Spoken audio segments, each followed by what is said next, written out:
Hello, I'm Conor. I'm one of the directors at B2B International, and today I'm going to talk to you about Kano's model of customer requirements.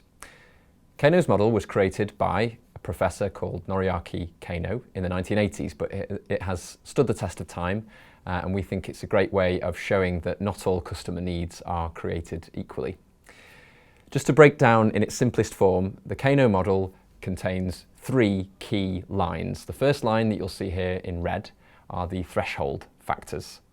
So what this basically means is that if a company does not provide this product or service that would be considered a threshold factor or a basic requirement, the customer is going to be extremely dissatisfied. It would be a bit like saying that you wouldn't buy a car unless it had four wheels. By the same token, however, finding a car that has four wheels isn't exactly going to make you excited or even satisfied. It just means that you will consider that car as you pursue your decision further. The middle line are called the performance factors. These move up and down in a linear fashion. Put simply, these are the factors against which suppliers are typically compared against one another.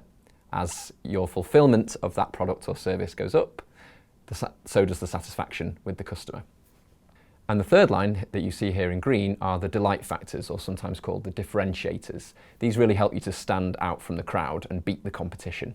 Going back to the car analogy, features that would be considered delight factors might be things that wouldn't be expected by customers or even wanted by customers, but if included, would really help to create delight or a wow moment in the customer's experience. 10 years ago, that might have been inbuilt GPS in the car. Actually, now that's probably more of a table stake, one of those basic expectations. But those are the things that if you don't offer them, it's not going to frustrate the customer, but offering them is really what causes you to rise to the top. So the next time you're thinking about what your customers need, remember that not all needs are created equally. Can the Kano model help you to dissect the things that you really should be offering in order to win in your market?